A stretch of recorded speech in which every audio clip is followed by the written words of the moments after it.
ये बात है उस जमाने की जब हमें ड्रैगन बॉल, नारुतो या वन पीस जैसे एनिमे मिलते थे और इनमें से ही किसी एक को बोला जाता था greatest anime of that generation. लेकिन अब इस time greatest anime of this new generation की लिस्ट में टॉप पे जुजुत्सु काइसन, टोक्यो रिवेंजर्स या स्पाई फैमिली जैसे एनिमे का नाम आता है, जिन्हें स्टार्ट करना तो आसान है लेकिन खत्म करना बहुत मुश्किल हो जाता है। कभी कभी तो मैं सोचता हूँ इन एनिमे को देखने की जगह छोटा भीम वर्सेस किरमाडा की फाइट देख लूं। अब मैं ये नहीं बोल रहा कि ये सब एनिमे बेकार है, बट इन सभी ओवर हाइप्ड एनिमे की वजह से जो सच में greatest anime of new generation का टाइटल डिजर्व करते हैं वो कहीं खो जाते हैं, और फिर ना चाहते हुए भी हमें डीमन स्लेयर जैसे एनिमे को वो टाइटल देना पड़ता है। तो आज मैं ऐसे ही एक डिजर्विंग एनिमे की बात करने वाला हूँ, डॉक्टर स्टोन, जो तुम्हारे लिए साइंस जैसे बोरिंग सब्जेक्ट को भी तुम्हारा फेवरेट बना देगा। So let's begin.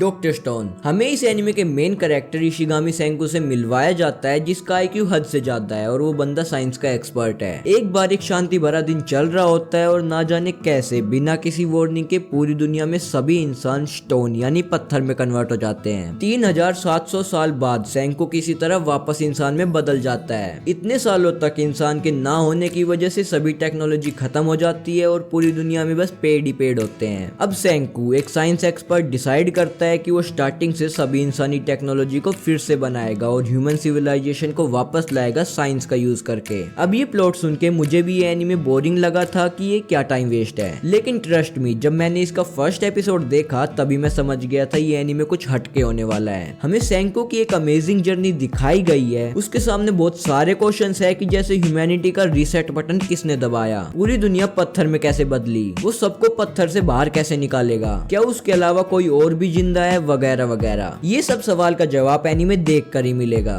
Doctor stone 2019 में आया था और उस साल हमें बहुत सारे बड़े एनीमे देखने को मिले थे। वो एक्शन और मिस्ट्री थ्रिलर एनीमे को मिस करके साइंस जैसे सब्जेक्ट से रिलेटेड एनीमे देखना शायद ही कोई पसंद करता, लेकिन साइंस ने इस एनीमे को बोरिंग बनाने की जगह इस एनीमे ने ही साइंस को फन और इंटरेस्टिंग बना दिया। इसकी स्टोरी टेलिंग बिल्कुल परफेक्ट थी इस जॉनरा के एनीमे के लिए। अगर इसका ऑथर थोड़ी बहुत भी स्टोरी टेलिंग में गलती कर देता तो ये एनीमे शायद बोरिंग हो जाता, लेकिन नहीं, उन्होंने यूनिक तरीके से इस एनीमे के अंदर साइंस को डाला है जो उसे और भी मजेदार बना देता है। डॉक्टर स्टोन शायद बोरिंग हो जाता अगर हमें कोई विलन देखने को ना मिलता तो, लेकिन सुकासा ने ऐसा नहीं होने दिया। एक दिन गलती से एक सुकासा नाम का स्कूल स्टूडेंट जिंदा हो जाता है, जिसके पास कुछ ज्यादा ही ताकत है। वो बंदा जिंदा होते ही अपनी पावर का प्रदर्शन करते हुए एक शेर को सिर्फ अपने हाथों से मार देता है। अब मेन प्रॉब्लम है कि उसके विचार सेंकु से अलग है। सेंकु पूरी दुनिया को वापस जिंदा करना चाहता था, लेकिन सुकासा बड़े लोगों को जिंदा नहीं करना चाहता था, क्योंकि उसके हिसाब से पहले बड़े लोगों की वजह से दुनिया खराब हो चुकी थी।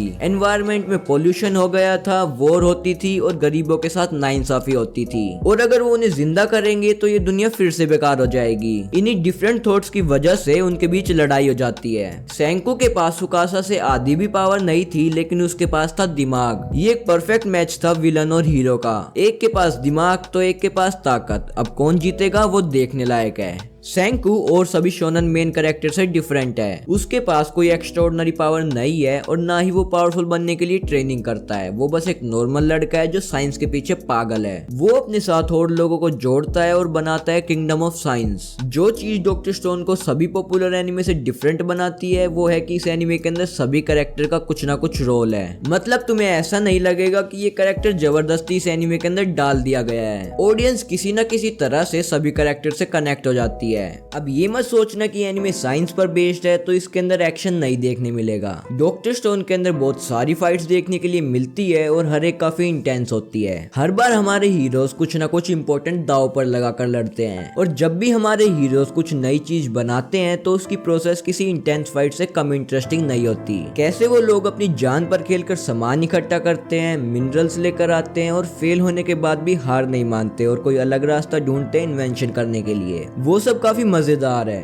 डॉक्टर स्टोन सब लोग नहीं देखते, लेकिन जो भी इसे देखता है वो इसकी तारीफ करते करते नहीं थकता। तुम्हें सिर्फ दो टाइप के लोग मिलेंगे, एक तो जिसने कभी डॉक्टर स्टोन नहीं देखा और एक जिसने डॉक्टर स्टोन देखा है और फिर पक्का वो उसकी फेवरेट लिस्ट में जरूर होगा। And I am 10 billion% sure अगर तुमने डॉक्टर स्टोन देखा तो वो तुम्हारी भी फेवरेट लिस्ट में आ जाएगा। डॉक्टर स्टोन का थीम एक मेन रीजन है कि ये इतना अच्छा कैसे है। एक लड़का जो साइंस के पीछे पागल है, वो अपने इन्वेंशन से ह्यूमन सिविलाइजेशन को जीरो से स्टार्ट करता है और दिखाता है तुम कितने भी कमजोर हो, लेकिन अगर तुम साथ मिलके काम करते हो तो तुम बड़ी से बड़ी परेशानी का सामना कर सकते हो। एक बार मैं दोबारा जरूर बोलूंगा, this anime deserve to be called the greatest new generation anime. एक बार इस एनिमे को ट्राई जरूर करना, बस एक ही एपिसोड देख लो और अच्छा ना लगे तो ड्रॉप कर देना। मैं मिलता हूँ तुमसे अपनी नेक्स्ट वीडियो में, तब तक के लिए लाइक, कमेंट, शेयर, सब्सक्राइब।